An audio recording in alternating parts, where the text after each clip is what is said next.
Salut à tous et bienvenue dans Débat Foot Marseille sur Football Club de Marseille, sur la chaîne YouTube de Football Club de Marseille où vous êtes presque 20 000 abonnés. Et ouais, ça monte. Mais aussi cette émission est diffusée sur Provence Azur TV et Var Azur TV, à 19h30. Alors le programme, il va être simple. On va parler du classique PSG-OM. Ce sera dimanche avec un enjeu quand même, un enjeu important pour l'Olympique de Marseille, qui va devoir aller chercher des points à Paris. Et puis on parlera du déficit de l'Olympique de Marseille. Et oui, on a appris cette semaine que l'Olympique de Marseille avait eu un gros déficit. On en parlera. Est-ce alarmant ou pas?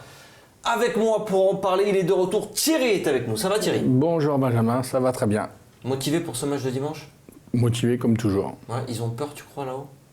Je crois pas. Peur, hein? Ouais, ils ont peur. Ouais, si, ils ont peur qu'on se moque d'eux. Mourad est avec nous.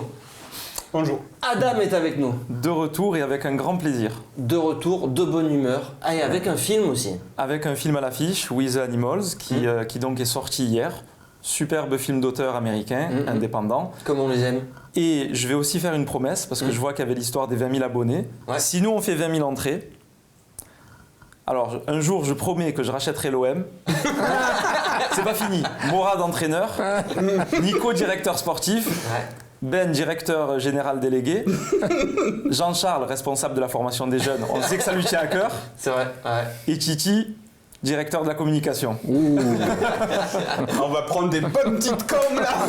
Ça va être bien ça. Bon, mais 20 000 entrées, ça suffira pour tout ça ou pas? Non, ça me remettrait dans le bain pour après espérer qu'un concours de circonstances, un peu comme pour la 3e place quoi. On espère qu'un concours de circonstances. Mais d'ailleurs, tu me disais avant l'émission que With the Animals, on va pas le voir à Marseille, on pourra pas le voir à Marseille. A priori non. Sauf ce qui arrive parfois, c'est qu'à la demande populaire, donc si vous allez au César, n'hésitez pas à le réclamer. Et ça, par contre, après, ça arrive qu'on nous prenne les films parce que les gens les demandent. Dans la région, il est à Aix, au Renoir, sur le cours Mirabeau. Donc n'hésitez pas. Parce que c'est un film qui a une super presse. Oui, il a une super critique. Exactement. Ouais. Il est vraiment soutenu par la presse. Il a gagné un prix à Deauville, un prix à Sundance, qui est le festival des films indépendants. C'est vraiment une vraie pépite à découvrir. Et voilà, on a vraiment besoin de soutien parce que c'est pas toujours facile. Bien sûr, et on va faire bientôt une émission cinéma aussi. Pourquoi pas? Faire une émission de ciné, ça peut être intéressant. Le cercle marseillais. Dès que les variétés seront réouvertes, hein, donc le cinéma sur la Canebière qui devait réouvrir le 1er janvier 2019, je suis passé devant, je crois que on n'est pas encore. C'était ça là-bas. Ouais, c'était ça. Et j'ai dit à ma copine, elle m'a dit mais non, mais tu verras le 1er janvier, et le 1er janvier il sera réouvert. Le 10 janvier tu passes devant, tu vois le machin, il y a des tractopelles. Tu vois, il va être réouvert. Allez messieurs, on va parler de l'Olympique de Marseille et du match de dimanche à Paris, c'est tout de suite.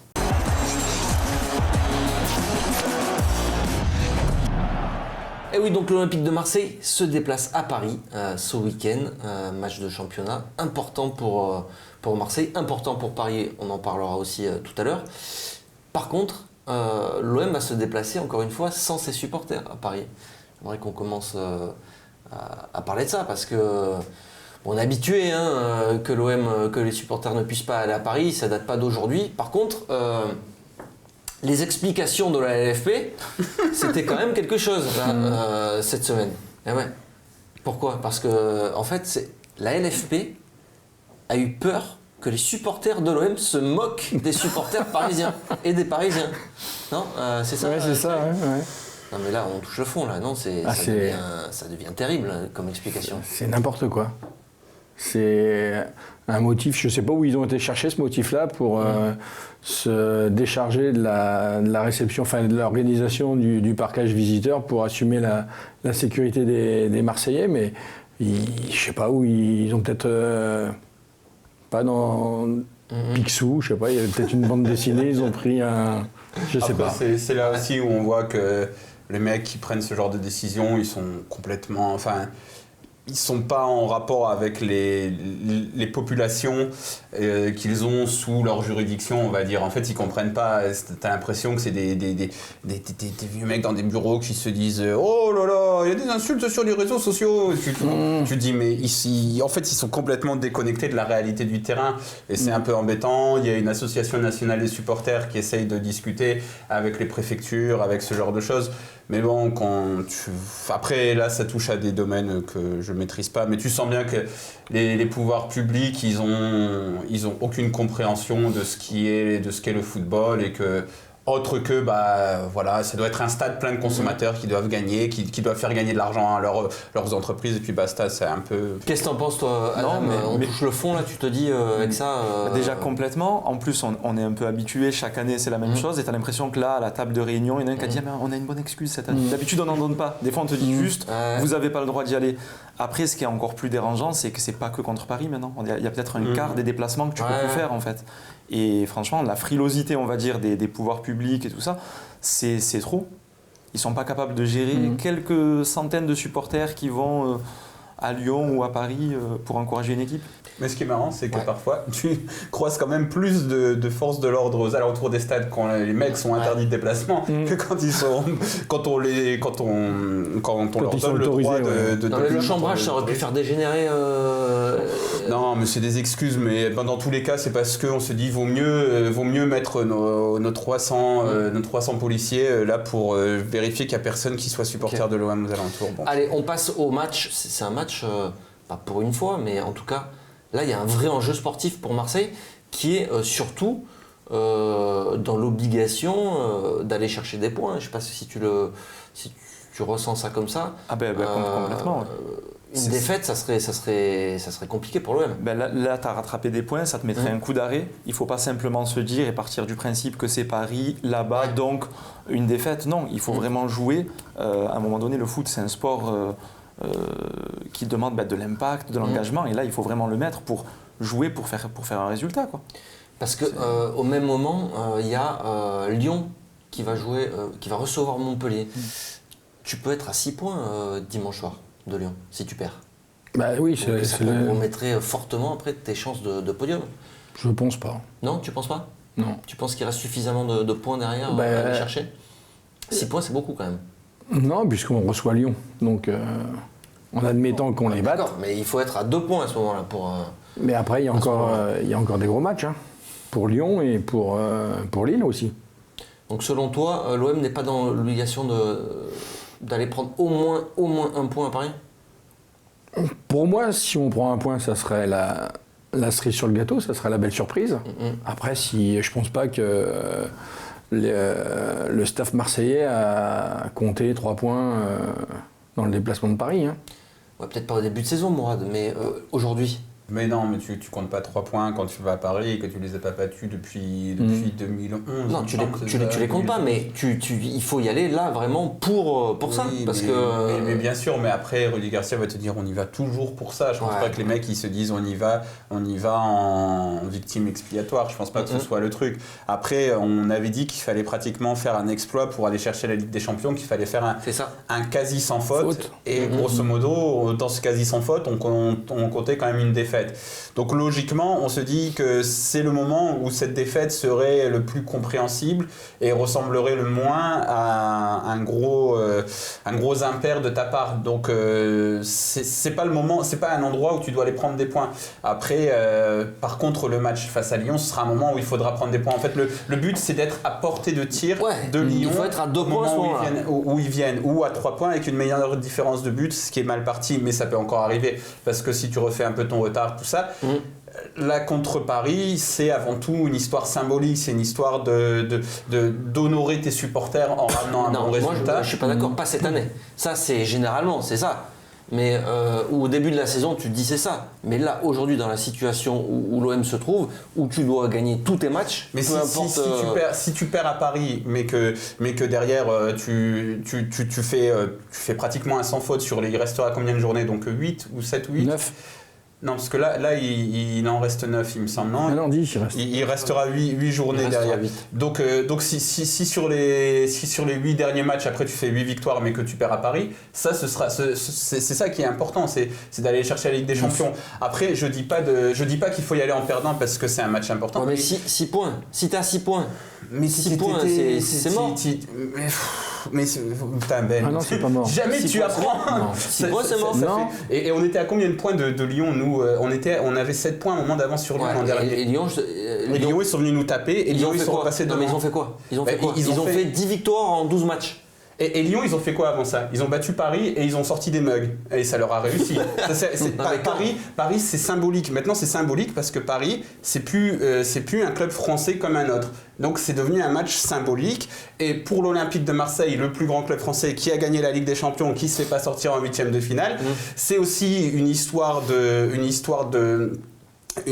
symbolique d'affirmer sa supériorité, etc. Ce qu'on n'arrive plus à faire. Donc, il ne faut pas dire que ce match-là, t'es obligé de le gagner. Enfin, il faut être fou pour dire ça parce que c'est pas possible. Non.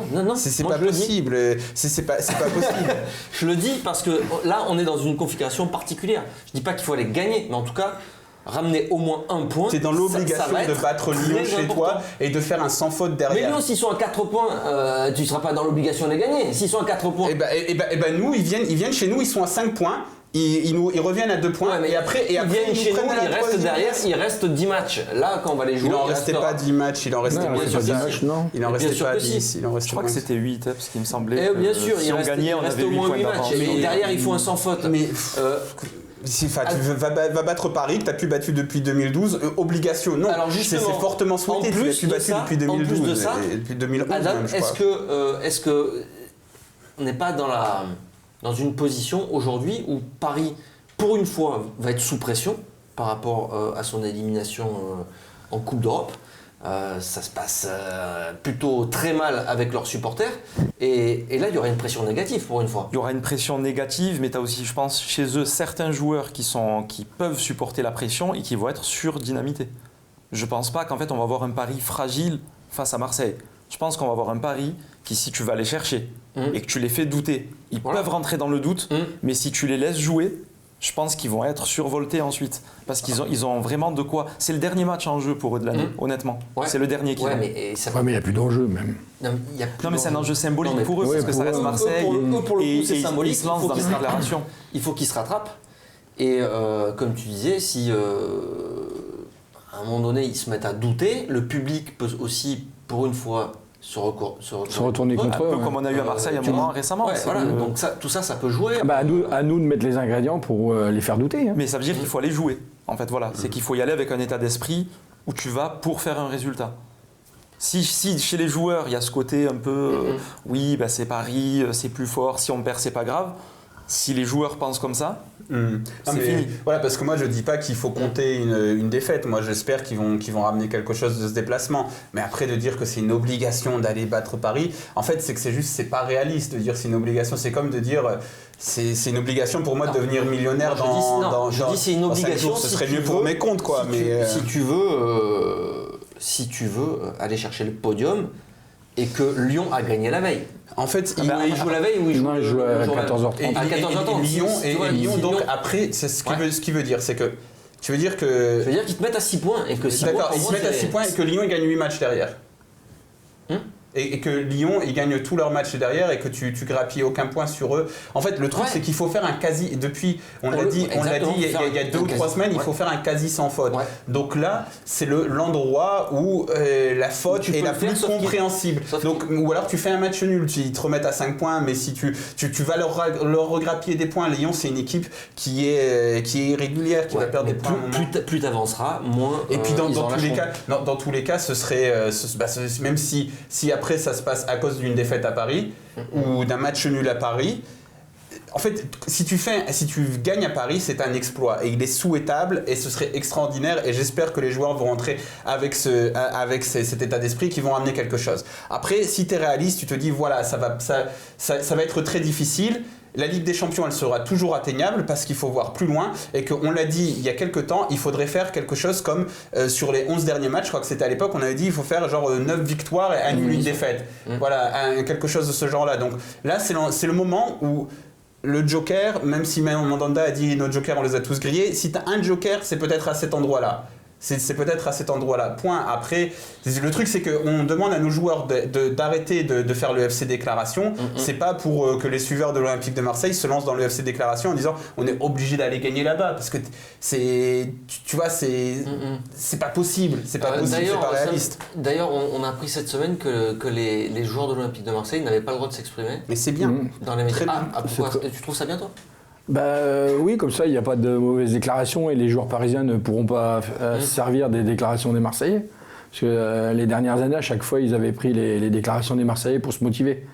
Donc cette année, ils ne pourront pas invoquer cette... Ouais, mais ça manque aussi du coup un petit peu de folklore, non? Non. Moi, ça me dérange pas tant que ça parce que j'ai l'impression des fois que des joueurs qui sont dans de mauvaises passes, ils se servent aussi de ces déclarations pour racheter le cœur des supporters. T'as raison, ça, et je trouve que c'est assez hypocrite, c'est-à-dire qu'à un moment donné, entraîne-toi sur le terrain, mets-toi à fond et plutôt que de parler. Et parle après à la limite. Fais profil bas. Moi encore une fois, je dis que c'est pas une obligation d'aller gagner là-bas, c'est pas ce que je ressens au plus profond de moi. Mais voilà, tu fais profil bas, tu vas là-bas, tu travailles et tu ramènes ce que tu ramènes, mais fais du mieux que tu peux sur le terrain. Tout avant, c'est déséquilibré. Tout avant est déséquilibré. Ton budget, les confrontations, les formes, même les formes des deux équipes, parce qu'on dit oui, ok, donc Paris a subi cette énorme humiliation, mais regarde le nombre de victoires qu'ils ont fait depuis le début de saison. Ils ont 75 points d'avance sur toi en championnat. Donc tout est déséquilibré. Donc tu fais profil bas, tu vas là-bas. Et voilà, et tu fais ton taf sur le boulot, Balotelli met un doublé. Tu penses que cette humiliation va peser lourd ou pas?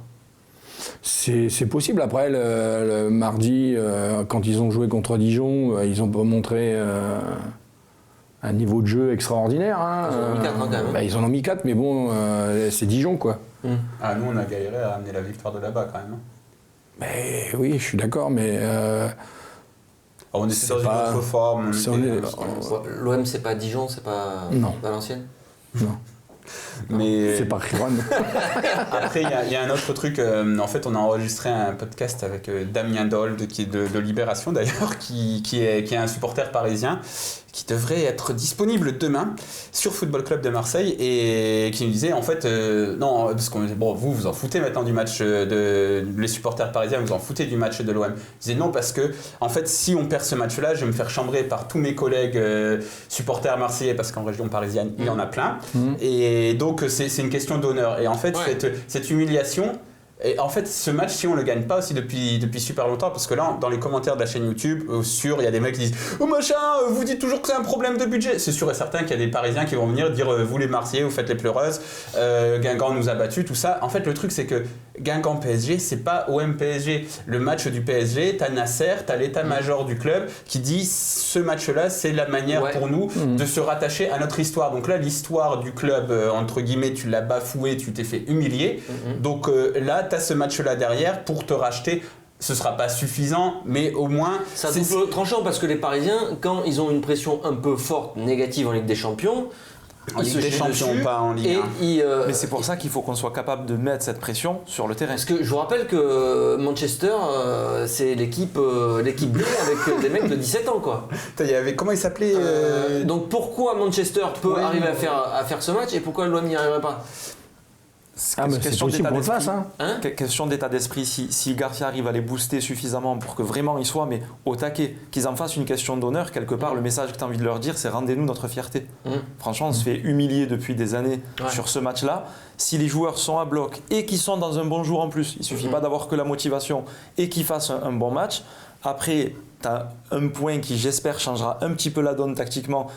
Non pas qu'on met tous les espoirs sur lui, mais le fait d'avoir un véritable attaquant, athlétique pour le coup aussi, parce que ça compte face à des défenseurs comme ceux du Paris Saint-Germain. On espère que ça puisse faire la différence, parce que c'est vrai qu'à l'époque, honnêtement, quand tu avais Mitroglou ou Germain seul en pointe contre Paris, pour Marquinhos et Thiago Silva, c'est du gâteau. Et que là, tu as quand même un mec qui est capable... Tu vois, sur une accélération, il peut nous faire une frappe de 25 mètres qui rentre. Il y a ses possibilités. Et puis avec Nice, il a bien aimé jouer contre Paris souvent. Il leur a marqué quelques buts. Il les avait fait tourner en bourrique. C'est quelqu'un qui aime bien ce genre de match, quoi. Il peut les sortir de leur match aussi. Il chambre, tu sais, il est fort là-dessus. Ouais, il est bon. Et depuis qu'on fait des débriefs d'après-match avec Bruno Germain, on est obligé de dire que du bien de Germain. C'est certainement lui qui va nous faire gagner dimanche peut-être. Mais en tout cas, c'est vrai que l'association avec Balotelli, c'est quand même quelque chose. Mais dans tous les cas, ça change tout. Dans tous les cas, ce qu'Adam a dit, c'est ça. Rendez-nous notre fierté. Donc il faut le faire et pas en dehors des terrains. Le FC Déclaration, on s'en bat les couilles, on l'a bien connu. Justement, avec qui? Alors avec qui jouer ce classico, ce classique? Est-ce qu'il faut faire rentrer quelques cadres ou on part avec la même équipe, Thierry? Moi, je pense que si on laisse les deux jeunes au milieu de terrain, physiquement, on va souffrir. On va souffrir. Je pense qu'il faut faire rentrer les cadres, je pense, avec Gustavo et Strootman. Un des deux. Les deux ? Un des deux, ou voire les deux. Strootman rentré, c'est peut-être pas anodin, qui a joué plus que les autres. Il avait été bon match à Strootman d'ailleurs, mis à part ce truc de Benoît Bastien là. Mais il avait été bon dans l'attitude. C'est vrai que c'est quelqu'un qui a une bonne attitude. Après, justement, puisque je dis faire profil bas et travailler sur le terrain, il y a un mec qui s'appelle Luis Gustavo au club qui l'avait fait, qui a marqué contre Paris, qui a des références au niveau international. Donc moi je pencherais aussi peut-être plus pour lui, mais je pense que Rudy Garcia va repartir avec le 11 qui a été méritant sur le terrain et qui a gagné. Je pense que Sanson et Lopez, dans l'esprit de Rudy Garcia, ils ont gagné leur place. Parce qu'imagine, tu mets Luis Gustavo et qui coule, là tu vas dire, derrière, tout le monde va dire, Garcia, il a encore martyrisé Gustavo. Qu'est-ce que c'est cette idée de le remettre dans un grand match comme ça ? C'est sûr, s'il le met arrière gauche, d'accord, mais s'il le met au milieu de terrain. Tu vas dire, il fait tout pour le couler. Tu vas voir que c'est vraiment, en fait, il y a aussi ça. Mais pourquoi tout pour le couler ? Le faire jouer un match à son poste ? Et après ne pas l'avoir fait jouer pendant 2 mois. D'accord, mais c'est Luis Gustavo, c'est pas un jeune que tu sors, tu vois. Tu ferais quoi, toi ? Pour moi, Gustavo, il est indispensable. Sur ce match-là ? Espérer quelque chose dans un match comme celui-là. Mais du coup, dans un milieu, tu virerais un des deux jeunes ou tu ferais un milieu plus fourni ? Après, tu as 2 possibilités. C'est soit tu partirais, si tu pars sur en sortir un des deux qui peut rentrer, ça ne veut pas dire qu'ils ne rentreront pas et qu'ils apporteront quelque chose tactiquement à un moment donné, mais ça serait soit Gustavo Lopez ou Gustavo Sanson. Pour moi, déjà, sur même un match contre Nice, je ne fais pas attention qu'au résultat. On avait un jeu pauvre. Franchement, et ce n'est pas le seul match qu'on a gagné récemment avec un jeu. Ce qui est bien, c'est qu'on a solidifié la défense. En début de saison, on prenait 2 buts par match en moyenne. Là, on en a pris 2 en 6 matchs. Et c'est ce qui fait qu'on gagne. Mais si tu étais avec la même défense qu'en début d'année, tu perds ces matchs-là où tu fais des nuls. Et à un moment donné, dans le jeu, au-delà de ses qualités de récupérateur et d'impact physique, je trouve que même dans la relance, il manque.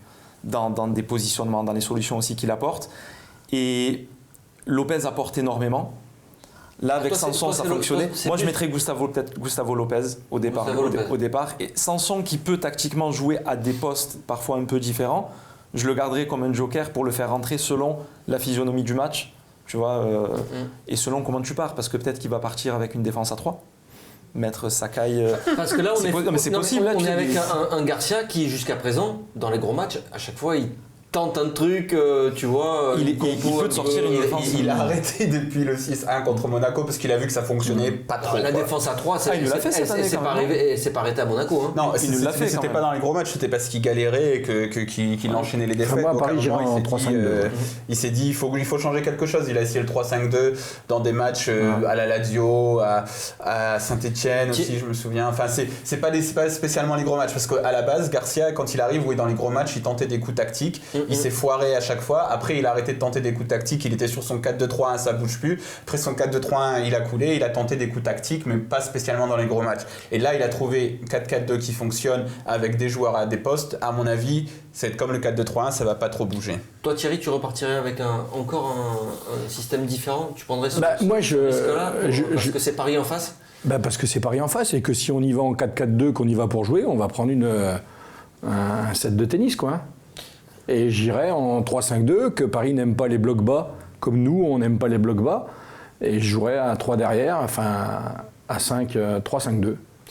Alors, quid de Payet ? Parce que c'est lui aussi qui, tu vois, c'est quand même ton top joueur. Il va pas le jouer non plus ce match ? Je pense qu'il va rentrer, mais il est quand même vraiment à court de forme. Il a pratiquement pas joué depuis quand il rentre, c'est 7 minutes. En même temps, c'est ce que j'ai envie de reprocher à Garcia aussi, toujours avec ces changements qui commencent à la 75e pour le premier. Tu ne prépares même pas, tu sais que tu joues plus qu'un match par semaine, et tes joueurs qui ont été blessés, absents pendant un moment, tu les prépares même pas. C'est compliqué, franchement c'est compliqué. Ça veut dire quoi, Mourad ? C'est qu'il compte plus sur lui, c'est terminé ? Mais en fait c'est chiant de parler de ce match de Paris parce qu'il n'y a aucune logique dans ce match. Il y a plus rien. Tu vois, le truc, ça fait 6-7 ans, à chaque fois, on est là, on se dit, si on fait jouer lui, on joue défensif, on joue offensif, on perd. Point, on perd. Donc il y a une base. Mourad, ce débat s'arrête là sur Provence Azur TV et Bar Azur TV. Et ouais, on est déjà à la bourre. Donc comme ça, les gens vont croire que je suis très politique. On va le poursuivre sur la chaîne Football Club de Marseille.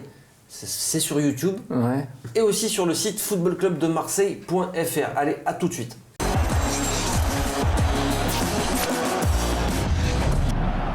Allez, on est de retour sur YouTube, la chaîne Football Club de Marseille. Bientôt les 20 000, les gars. Bientôt les 20 000. Et ouais.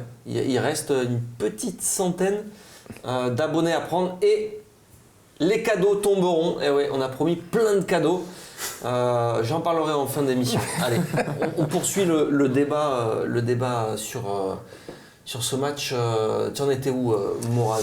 Tu allais nous dire tout le bien que tu penses de ce match, c'est ça? Oui. Donc en fait, ce match fait chier parce que ça fait 7 ans qu'on est là. On se dit oui, mais il faut jouer défensif. Donc on joue défensif, on se prend des branlées. On dit mais non, mais il faut jouer offensif. Donc on joue offensif, on se prend des... La vérité, c'est que tu as des axiomes sur ce match. C'est un gros match historique de la Ligue 1, qu'on le veuille ou pas, même si ça a été monté par Tapi Canal+, tout ça. La vérité, c'est que ça existe maintenant. Que tu as un autre axiome, c'est que le PSG est dans une autre dimension. Un autre axiome de l'équation, c'est que l'Olympique de Marseille n'est pas à la hauteur de certaines prétendues ambitions qu'on peut avoir. Et enfin, que le PSG est obligé de gagner ce match pour ses supporters, pour se rattacher à son histoire, parce que OM PSG, c'est pas PSG Guingamp ou PSG Strasbourg. Donc tu as tout ça. Donc ça, c'est les axiomes que tu sais et tu perds dans tous les cas. Donc en fait, tout ce que tu discutes avant, après, ça sert pas à grand chose. Pourquoi tu perds dans tous les cas?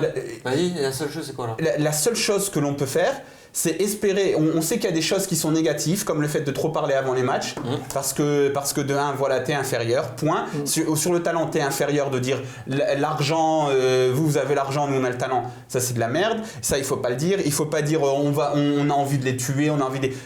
Faut se taire avant le match. Faut jouer le match avec humilité et avec envie de récompenser ses supporters.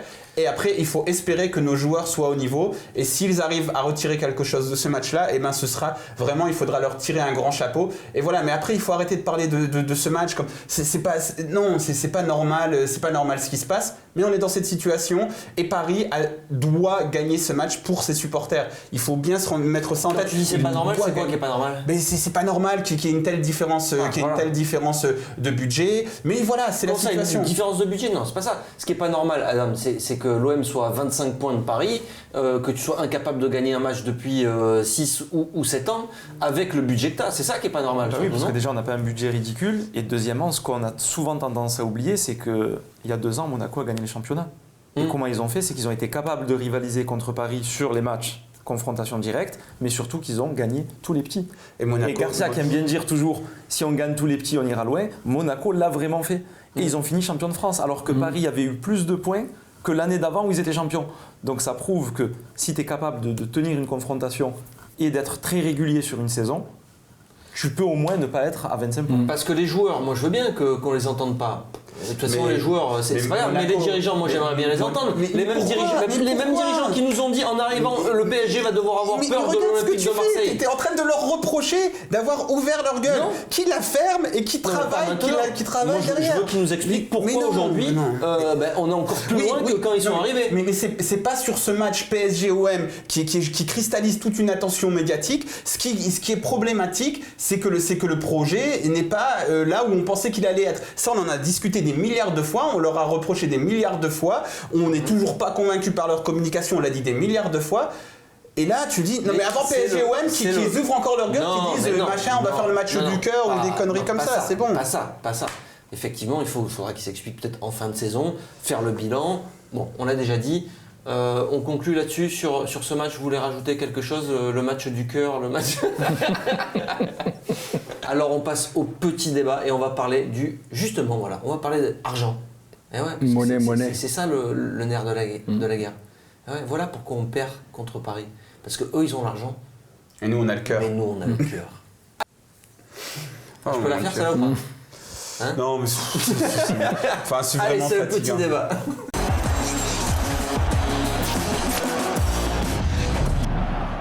Alors on va parler argent, Mourad. C'est toi le spécialiste de l'argent sur Football Club de Marseille. Et oui, c'est toi qui regarde un petit peu ça de près. Alors on a découvert, enfin en tout cas c'est un document de la LFP qui est sorti cette semaine, donc c'est public, 78 millions d'euros de déficit sur l'exercice 2017-2018, donc c'était la saison dernière.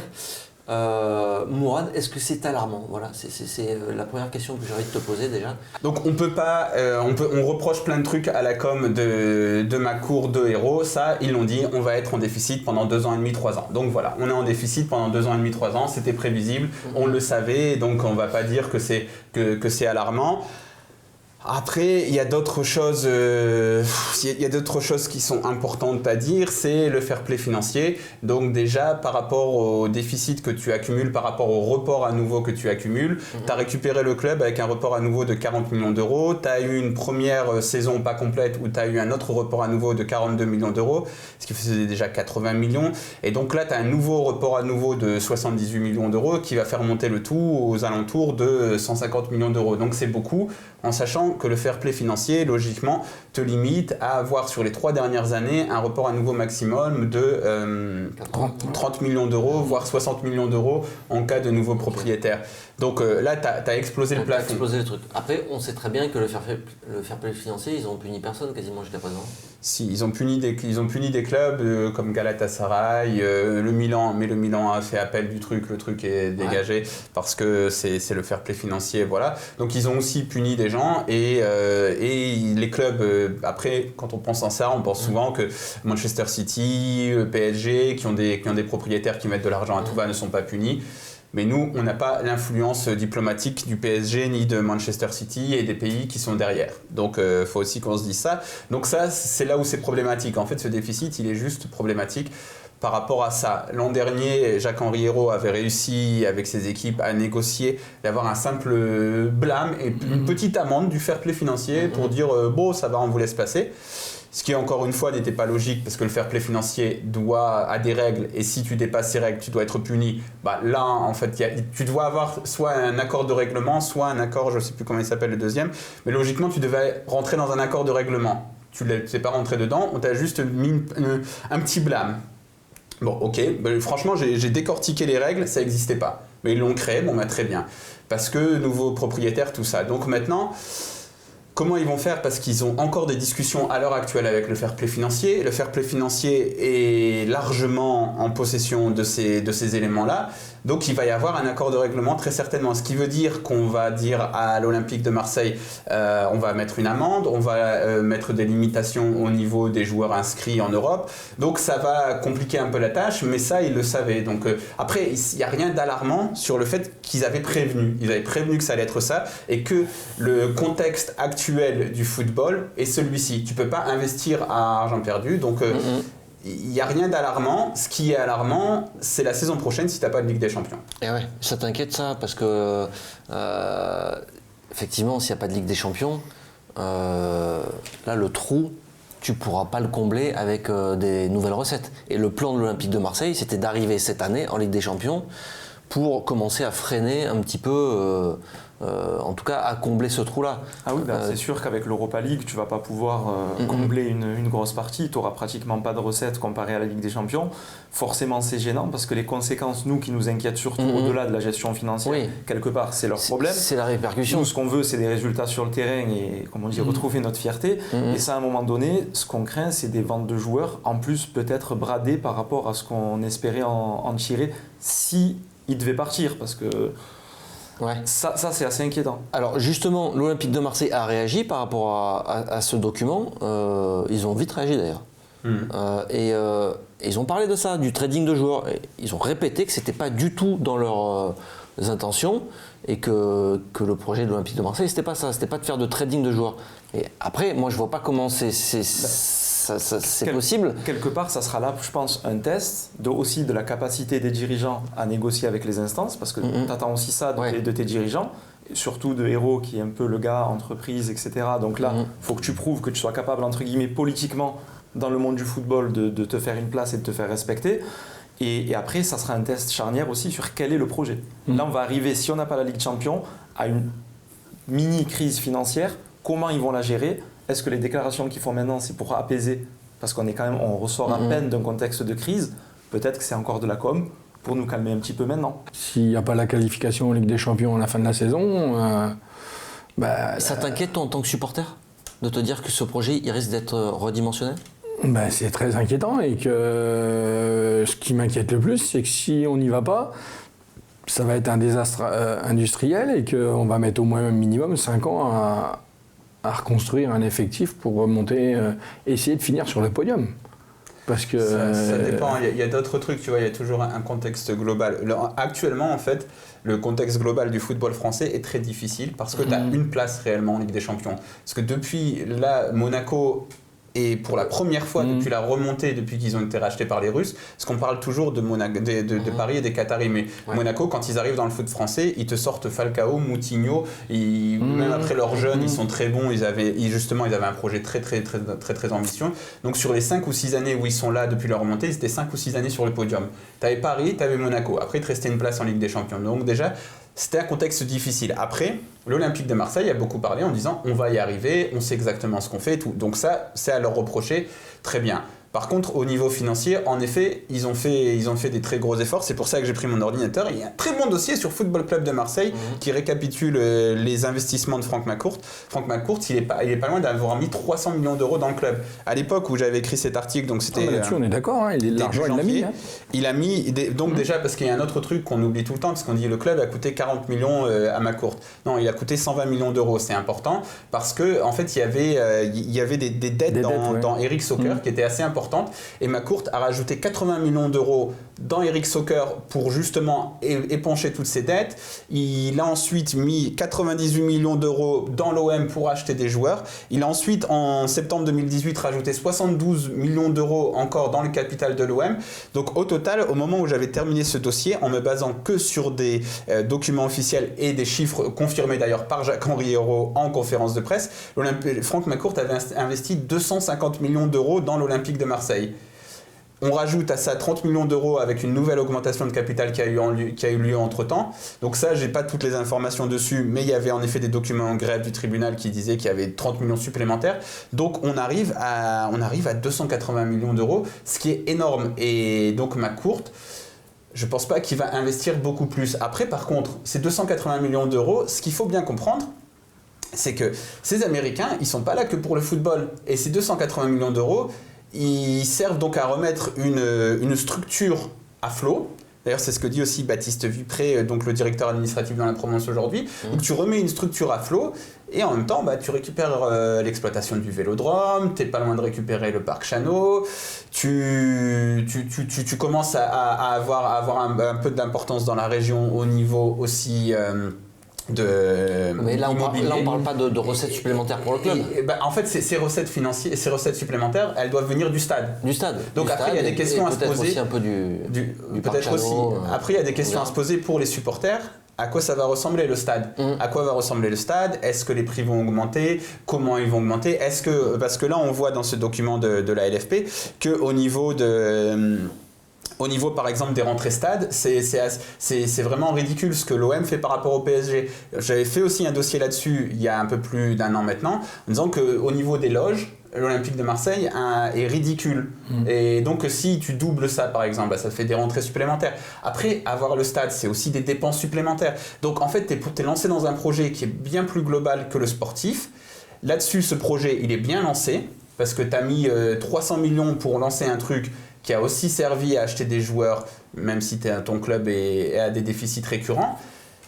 Et après, va falloir se poser la question, si tu n'es pas en Ligue des Champions cette année, là, ton projet subira un gros frein au niveau sportif. Et donc, mais par contre, ça ne t'aura pas empêché d'avoir avancé tes pions sur tous les autres. Alors, je veux juste revenir encore une fois sur ce trading de joueurs dont parle Baptiste Vipré. Effectivement, si tu fais une grosse vente, je pense à un Thauvin ou peut-être 2 joueurs, on ne parlera pas de trading de joueurs. Tu n'auras pas fait ça sur des jeunes joueurs, mais tu auras quand même vendu tes meilleurs joueurs. Non, donc ça c'est... Déjà ça c'est compliqué. Sportivement, c'est... Ce qui est compliqué, c'est en plus si Thauvin devait partir, mais véritablement à combien ? Parce qu'à un moment donné, on entend l'an dernier... Il partira jamais, même à 80 millions. Ouais, là, on n'a pas l'impression qu'il y ait un club qui soit prêt à faire déjà une offre, ne serait-ce qui s'approche des 80. Et si c'est pour vendre Thauvin 40 ou 50, tu vas prendre qui derrière? Parce que des joueurs qui ont ce rendement, ils coûtent plus cher. C'est une réalité. Et tu vas prendre un espoir, et les espoirs coûtent quasiment aussi cher que ça. C'est vrai, et puis après il y a un autre truc qu'il faut prendre en compte. Donc c'est vrai que si tu vends un joueur, donc tu récupères une manne financière, mais sur la manne financière au jour le jour, c'est aussi la masse salariale qui est énorme à l'Olympique de Marseille. Donc 125 millions, il me semble que j'avais vu ça, donc j'essaie de vérifier. Mais voilà, masse salariale. Ça veut dire, ça c'est plus les Payet, Gustavo, Strootman, Rami. Et d'autres qui seront visés. Et là, c'est pareil. Et là, on parle plus de trading de joueurs, mais tu les fais partir. Mais le problème, c'est que Marseille a beaucoup de mal à se débarrasser des poids lourds. On le sait. Quelque part, c'est ça qui plombe le projet et qui freine l'arrivée des fois peut-être d'autres joueurs avec un salaire conséquent. Oui, non, parce que si ces joueurs-là avaient été performants, ils le sont. Certains le sont. Mais quand je veux dire un Payet, s'il est performant vraiment, tu vois, 10 mois sur 12 et pas 2 mois sur 12, bon, ça pose pas problème. Non, ça pose pas problème. Après, là pour le coup, sans nommer nécessairement Payet ou quoi que ce soit, mais la capacité à ce qu'à un moment donné, dans un club, un joueur n'a plus le rendement ou tu estimes qu'il va plus faire partie du projet, tu te débrouilles pour le sortir. Tu lui fais comprendre qu'il jouera plus, mais vraiment.